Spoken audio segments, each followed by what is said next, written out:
very important work. But the other thing we talked about this last trip was something that we also do at MAGA Institute. We're not just vetting candidates. Yes, that's very important, and that's what our volunteer service is doing. But Timothy Shea is my partner, and together, Timothy and I do a podcast, and we are also fighting a lot of battles on a lot of fronts. And currently, as you may know, my father was murdered in the hospital 2 months ago, and we are asking sheriffs across the country, sheriffs in every county, 3,034 or whatever counties, to look at what's taking place in their hospitals. So we have a letter on our website at magainstitute.com. If you'd like to read that letter, it's been approved by our attorney, Thomas Renz, and Lee Dundas, attorney Lee Dundas. And really what we're asking is, we feel like we are at a loss now, Bill and Laura. We feel like we don't have anywhere to turn, because we're in a three-part war. This is a three-pronged war. COVID was first the bioweapon released on us to kill us, and then the COVID vaccine has been abysmal. And now the third part of that war that's happening here on our homeland is what's taking place in the hospitals. The protocols are killing Americans. My father went in with low blood oxygen level, and they did not treat that. They wanted to give him remdesivir. They immediately put him on a vent. He was dead in 10 days. And I watched them systematically murder him, even though I knew what he needed. I knew he needed budesonide every 2 hours. I had Dr. Bartlett on the line. I knew that he needed ivermectin, which had been given him already. I knew he needed a lot of things that they would not give, and they would not give him an IV with vitamin C or an IV with vitamin D. They fed him vitamin C through his feeding tube. And, there were so many things that they would just deny us, and we did not have the opportunity to save his life. And when you look at hhs.gov and you go to your state and you go to that hospital that your loved one might be in, and you see how much money they've received from the CARES Act, Mercy Hospital in Oklahoma City had received $21 million since March of 2020, just for COVID deaths. And we know that they are given bonuses to get diagnosed with COVID, bonuses to put them on the ventilator, bonuses to take remdesivir if they're a Medicaid patient, and then bonuses when they die, almost to the tune, Bill and Laura, to $200,000 blood money for your loved one's death. Blood money. And we know early treatment works, and these doctors and these hospitalists and these administrators, all the way from the CDC to the FDA down to that hospital, are not doing the work that is required to save a life. They're allowing them to languish, and they're putting them on fentanyl, remdesivir, propofol, Decadron. My father was on Decadron when he needed to be on methylprednisone, which is a steroid for breathing. They did not treat him properly, and they murdered him in 10 days. So we're fighting back. We're asking for help. Because of the emergency use authorization, you guys may know that hospitals and doctors are indemnified. They have no liability currently right now because of this emergency use authorization. And I have to really say, I'm very upset with Governor Ron DeSantis. Last Thursday, he signed a bill in Florida, Bill and Laura, that is further allowing the hospitals and the doctors to be away from the accountability of death in their hospitals. So I've now dubbed the governor of Florida, Governor Ron Disappoint Us. There is no reason that he should be telling doctors and hospitals that they have free reign to do whatever they want, what the CDC says, in order to kill Americans. So we're fighting back. We're doing that at magainstitute.com, and we'd like to invite you to do that, because this is the battlefront on our shores right now. No, it is absolutely euthanasia, but it's murder and kidnapping. The hospitals are kidnapping people all over. Almost every hospital has patients there that they've kidnapped. They will not let them go home. They will not let them get treatment. We have seen the big high-profile cases in the media. Like, I know Alfie Evans was in England, but we've had plenty of them here. Bobby Reyes, back to Terry Schiavo. I mean, it's been going on for 10 years. And the bottom line is, socialized medicine is communism. The state owns your body, and they get to decide what you deserve and what you don't. And if you don't deserve life, they do murder you. You can call it whatever you want. Even if you chose to take some kind of drug, they're actually offering that now as treatment for some things in some states, like cancer. No, we won't give you cancer treatment, but here's some euthanasia drugs. And, I mean, we know, all three of us, especially as people of God, that that's not okay. So natural conception and natural death. So, but this is what the system is forcing on people. This is my point. It's not even a choice of a desperate person, which is wrong in the first place when you're desperate. But to put someone in that situation, that's not humane in any way. To put someone in such a desperate situation that they want to take their own life. So, I mean, we have to at least try to treat people. But I'm sorry I went off on a tangent there, but these hospital kidnaps, they're happening everywhere.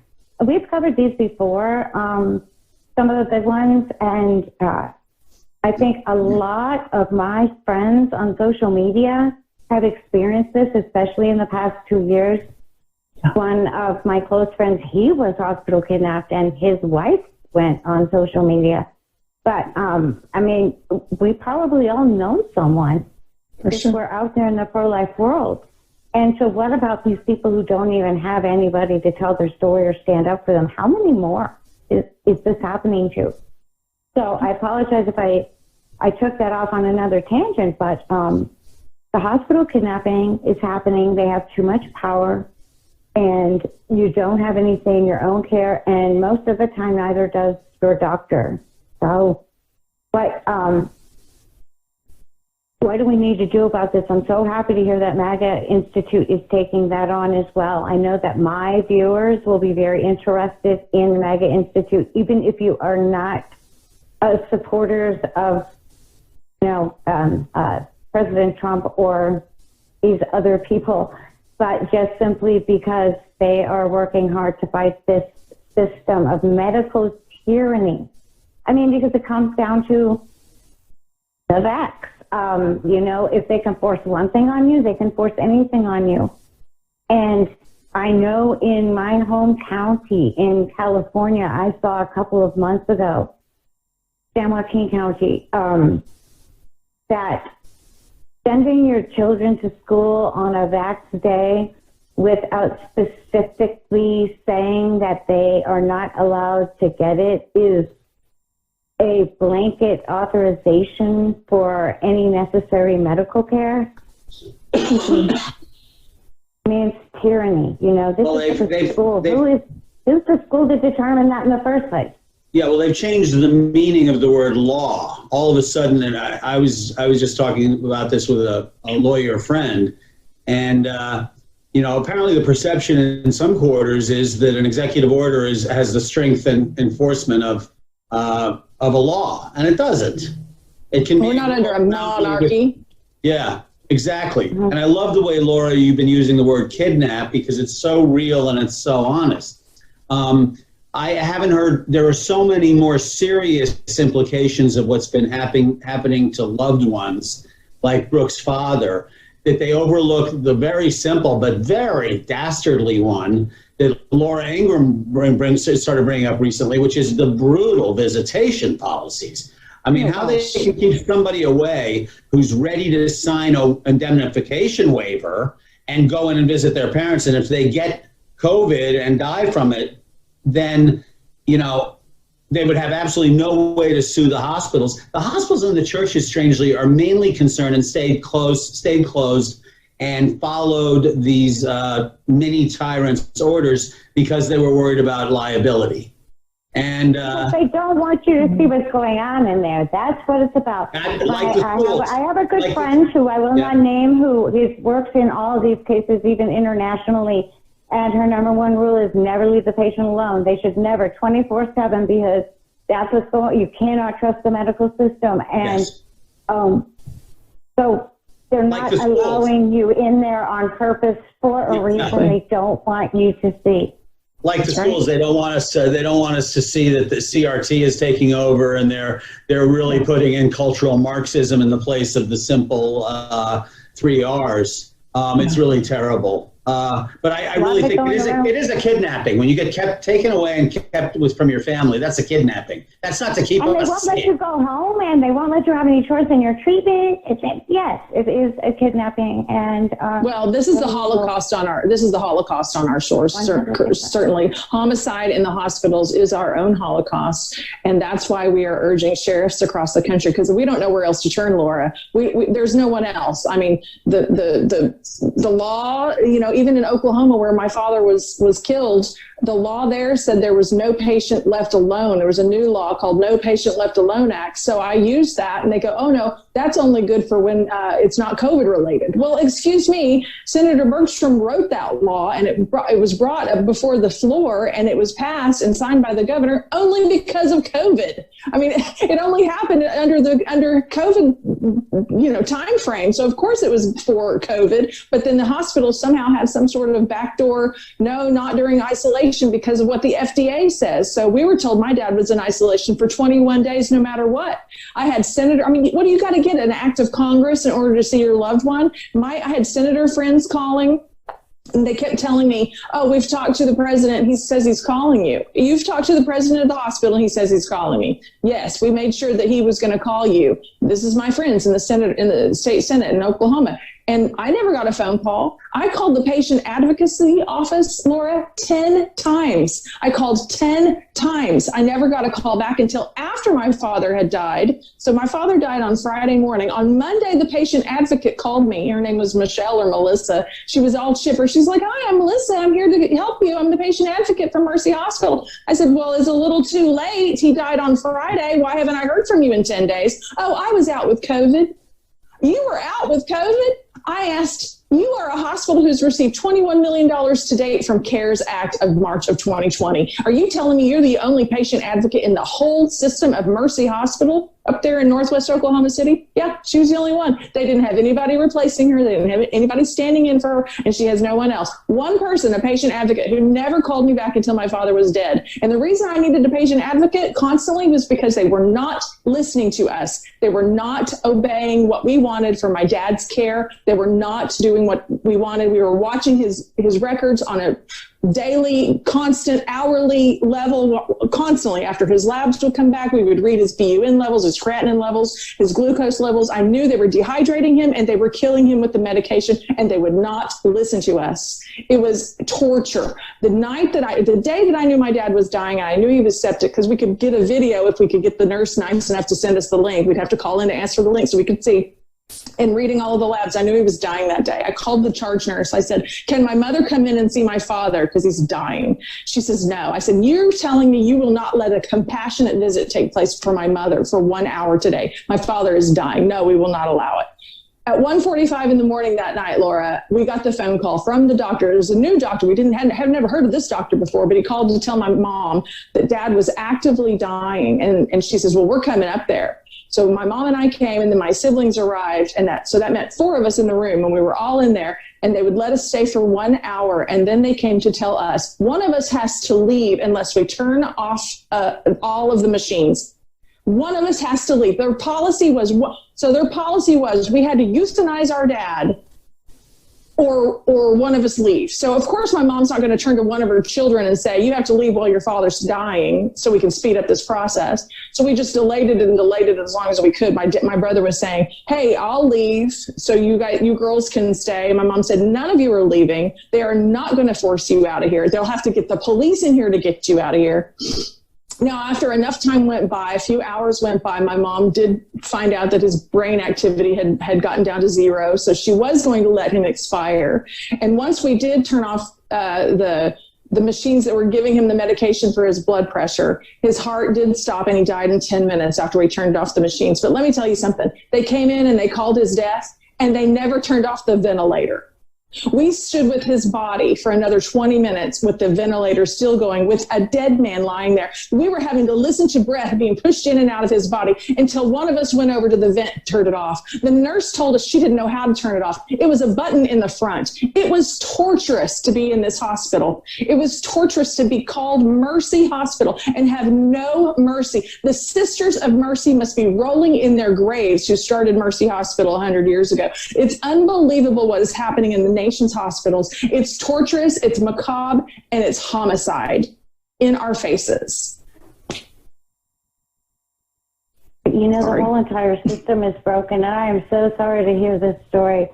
I cannot imagine. I've gone through the death of a loved one many, many times. But at those points of stress, the last thing you need is that kind of nonsense going on. So, and it's going on for everyone. I'm happy you got to get in there. I just want to say that in the first place. So sorry about all of this. And I'm happy you got to get in the first place.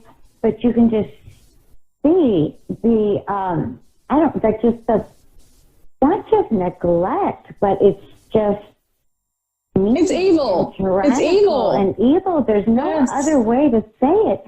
When it's like she just you can't even imagine that ultimatum with either one of you leaves or you pull all the plug.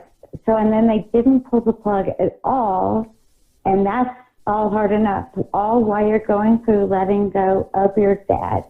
Mm-hmm. Let me tell you something else about what's happening in our nation's hospitals. I did not see any nurse that was maybe over 35 years old.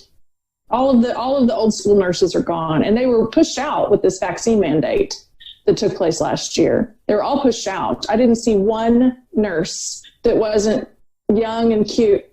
And the boys, all of the male nurses were not very masculine, if you know what I mean. So we have a new generation of Americans that are, what I witnessed, our healthcare is dangerous for us. It is dangerous.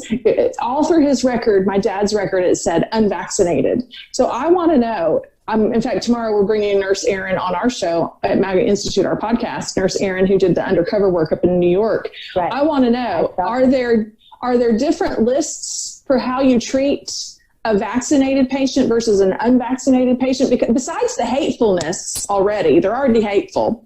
It's just sort of like the new thing is to divide us and hate us because we're unvaccinated. But because it constantly said by the nurse's note and the doctor's note, unvaccinated patient, it made us wonder why the distinction was made so strongly in the record. What goes on? I can't tell exactly until I get the ICD-9 codes to know what was different that my dad, and maybe compare it to someone who died in the hospital who was vaccinated. I really can't tell, but a nurse can tell me. So we're hoping that we'll have a whistleblower tell us that very shortly, if that's the case. I'm just surmising, but it just seemed like that was the case.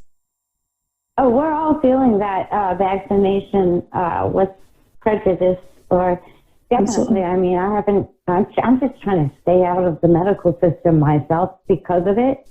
But, I mean, they're using it as leverage for whatever it is your issue. Like I have a friend who needed a heart procedure and they wouldn't do the heart procedure until he got it.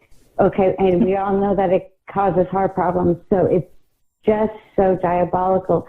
And then, I have many friends who've lost their jobs. I mean, that's really common. So like you say, the workforce is changing and they push everyone out on purpose.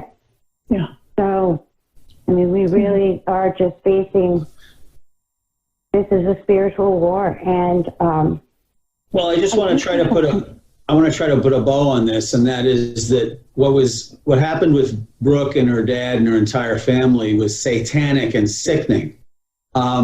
And I have a feeling, I don't have any hard evidence, but you can never get any hard evidence on these people. I have a feeling that it's tied in with the depopulation movement, right? Yeah, because they already think, although they're going to lose Roe v. Wade, I'm praying and committed to make happen sometime in the next 2 to 3 years after the midterms, and if not then after Trump is back in office. They're going to lose Roe v. Wade, but they think they have it in perpetuity. So they think they have the babies locked up and the depopulation effort there. And according to Margaret Sanger, depopulating and euthanizing the weeds out of humanity. These are precious babies, no matter what color they are. And it's racist on purpose. They don't care. So, they prefer to do minority babies if they possibly could.